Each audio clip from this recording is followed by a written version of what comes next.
न हो। पूरा जीवन आपने बच्चों को संभालने में, योग में लगा दिया। आज भी योग की कक्षाएं चलाते हैं, धन नहीं लेते, अपना परिश्रम देते हैं और लोगों को आगे बढ़ाने का कार्य करते हैं। इतना ही नहीं, साहित्य के क्षेत्र में भी आपका बहुत ही महत्वपूर्ण योगदान है। जहाँ भी आवश्यकता पड़ती है, 50 वर्षों से आप लगे हो और 5 किताबें आपकी, 50 किताबें आपकी। अब देखिए, जो व्यक्ति, हर व्यक्ति एक चीज में निपुण होता है, लेकिन जो बहुत कार्यों को अलग अलग ढंग से करता है और तो उसकी कीर्ति तो फैलेगी ही फैलेगी। तो ऐसे सुनिश्चित वातावरण में हम आपका वंदन, अभिनंदन और अपना प्राण निवेदन करते हैं। हमारे ग्रुप में सब सारे कोई ऐसा व्यक्ति नहीं है समाज का जो श्रमिक न हो। हर व्यक्ति श्रमिक है। हम कोई भी कार्य करते हैं वो श्रम के क्षेत्र में आता है। केवल मजदूरी कर देना ही श्रमिक नहीं है। हम अपने घर में जो कार्य करते हैं, बहुत से कार्य ऐसे जो श्रम के क्षेत्र में आते हैं और हम उनको करते हैं। छोटे छोटे काम होते हैं, हम उनको करते हैं। और अगर श्रम के व्यक्ति न होंगे तो निर्माण कार्य अधूरा रह जाएगा, निर्माण कार्य हो ही न पाएगा। ताला आपने बंद किया, ताली भूल गए। अब आप ताली वाले को ढूंढ रहे हैं। अगर वो ताली वाला आकर के ताला नहीं खोल रहा है तो आपका काम रुका पड़ा हुआ है। कौन कर रहा है? श्रमिक कर रहा है।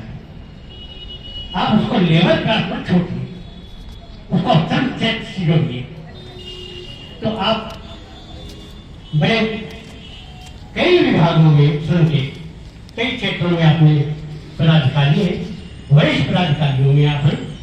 और विशेष बात यह है कि विकास का को आपका गर्दान प्राप्त है। ये हमारे लिए गौरव का विषय है कि ऐसे लोगों का सानिध्य प्राप्त है। और मैं आपको सचेत प्रणाम करता हूँ। बहुत बहुत धन्यवाद। नाम तो लिए नहीं आप? नाम नहीं लिया। पेड़ तिवारी, पेड़ तिवारी, पेड़ तिवारी, पेड़ तिवारी, पेड़ तिवारी, हमारे संस्था के अध्यक्ष। आप देख रहे हैं कि पूरे मंच पर अलग ही छटा बिखरा रहे हैं। बेनत मुस्कान, एक श्वेत केश, श्वेत वर्ण। आपका एक सामाजिक कार्यकर्ता है। आप प्रशासनिक पद पर रहे हैं। व्यवहारिक जगत में उससे ज्यादा आपने हम लोगों को समझ रखा है।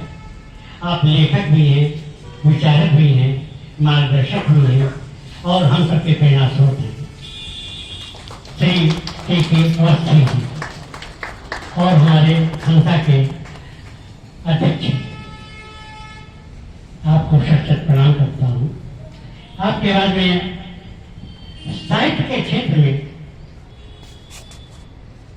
कोई एक विधा को लेकर के कार्य करता है। कोई गीतकार हो जाता है, कोई वेदकार हो जाता है, कोई कथनकार हो जाता है, कोई लेखक हो जाता है। लेकिन हमारे बीच में श्री जयराम सिंह गौड़ जी हैं।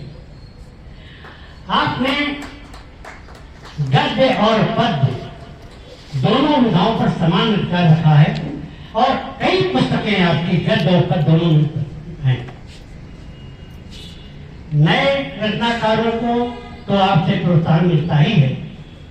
पुराने से पुराने रचनाकार भी आपके पास आकर के आपका सानिध्य प्राप्त करते हैं और मार्गदर्शन आज भी प्राप्त कर रहे हैं। बहुत से ऐसे संस्थाएं हैं, बहुत से ऐसी संस्थाओं के लोग हैं जो गौर जी के पास आकर के मार्गदर्शन प्राप्त करते हैं। साहित्य के क्षेत्र में हमारे मार्गदर्शक श्री जयराम सिंह गौड़ को मैं अपना सत्य प्रणाम करता हूं। हमारी संस्था के संरक्षक श्री प्रेमचंद जी बहुत है। हमें बड़ा प्रसन्नता होती है कि आपका जो व्यक्तित्व है बड़ा मोहक है। आप शिक्षा जगत से जुड़े हैं। कैलाश सरस्वती इंटर कॉलेज कहने का तो इंटर कॉलेज है, लेकिन देखने में वो डिग्री कॉलेज से भी बहुत मन लगता है। आपने और भी गांव में भी विद्यालय बना रखा है, यहाँ भी विद्यालय बना रखे हैं। आपने व्यापारिक क्षेत्र में, उस क्षेत्र में जहाँ आप निवास करते हैं, वहाँ होटल की कोई ऐसी समुचित व्यवस्था नहीं जहाँ के कायदे स्वरूप बैठ करके आप करके और विचार विमर्श कर सके। इसलिए आपने उस उद्देश्य को रखते हुए एक अच्छे स्तर के होटल का भी निर्माण कर रखा है कि लोग आ सके, वहाँ बैठ सके, विचार विमर्श कर सके और छोटे मोटे आयोजन भी कर सके। तो और जहाँ भी आपको याद किया जाता है आप आते हैं। बाकी कुछ आप कह रहे हैं तो कुछ आप आते हैं और आपको जहाँ भी आवश्यकता होती है मैं अनुनय करता हूँ तो आप पढ़ाते हैं। इसके अलावा बहुत से क्षेत्र ऐसे होते हैं समाज के जहाँ धन की आवश्यकता होती है, मदद की आवश्यकता होती है। व्यवहारिक जगत में अगर कोई व्यक्ति बीमार है तो आजकल बीमारी का आरोप तो ये कितना भी पैसा लग जाए कम होता है, लोग मकान बेच देते हैं, फिर भी नहीं ठीक हो पाते हैं।